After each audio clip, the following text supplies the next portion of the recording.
I felt bad leaving you all with that abrupt ending. So I'm gonna just finish the section. And this is like just a little moment. Okay. How did it manage to lodge a thing absolutely immaterial in a thing absolutely material? How can the body contain, enclose, limit, paralyze pure spirit? This, again, is one of those questions that faith alone, that passionate and stupid affirmation of the absurd, can solve. It is the greatest of miracles. Here, however, we have only to establish the effects and practical consequences of this miracle. After thousands of centuries of vain efforts to come back to itself, divinity, lost and scattered in the matter which it emanates and sets in motion, finds a point of support, a sort of focus for self-concentration. This focus is man, his immortal soul, singularly imprisoned in a mortal body, but each man considered individually as infinitely too limited, too small, to enclose the divine immensity. It could contain only a very small particle, immortal like the whole, but infinitely smaller than the whole. It follows that the divine being, the absolute immaterial being, mind, is divisible like matter, another mystery whose solution must be left to faith. If God entire could find lodgment in each man, then each man would be God. We would have an immense quantity of gods, each limited by all the others and yet none the less infinite.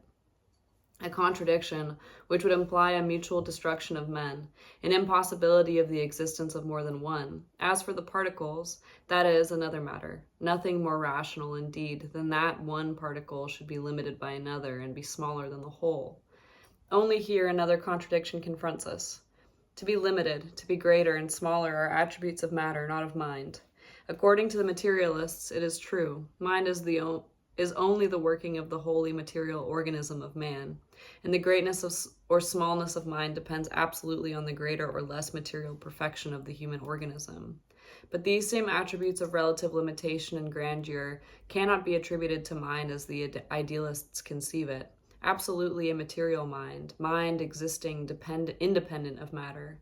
There can be neither greater nor smaller nor any limit among minds, for there is only one mind, God.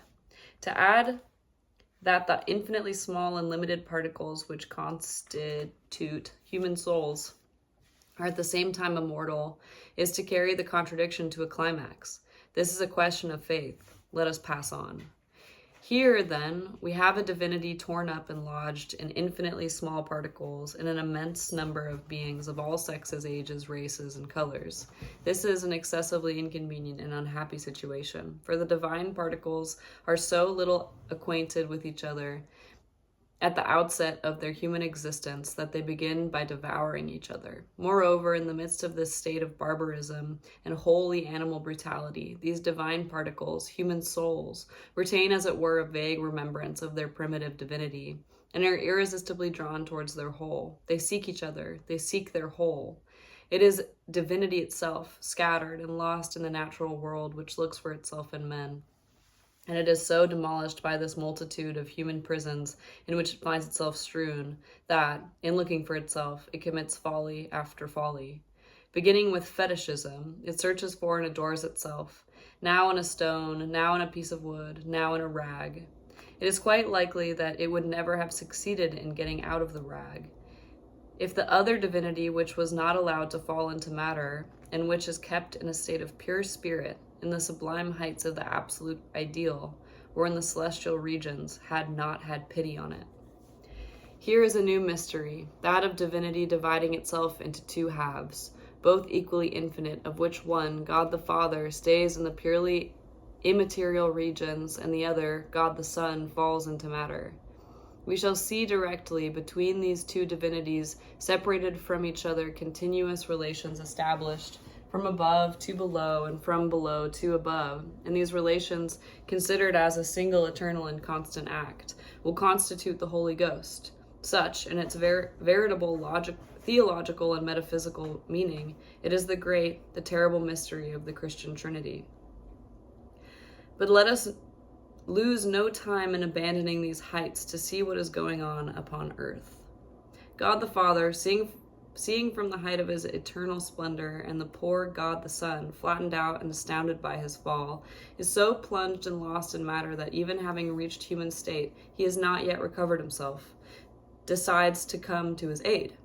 From this immense number of particles, at once immortal, divine, and infinitely small, in which God the Son has disseminated himself so thoroughly that he does not know himself, God the Father chooses those most pleasing to him, picks his inspired persons, his prophets, his men of virtuous genius, the great benefactors and legislators of humanity, Zoroaster, Buddha, Moses, Confucius, Lycurgus, Solon, Socrates, the divine Plato, and above all, Jesus Christ, the complete realization of God the Son, at last collected and concentrated in a single human person. All the apostles, St. Peter, St. Paul, St. John, before all, Constantine the Great, Muhammad, then Charlemagne, Gregory, whomever, Dante, and according to some, Luther also, Voltaire and Rousseau, Robespierre and Danton, and many other great and holy historical personages, all of whose names it is impossible to recapitulate, but among whom I, as a Russian, beg that St. Nicholas may not be forgotten. Okay, very quick little section to finish us off. Thank you.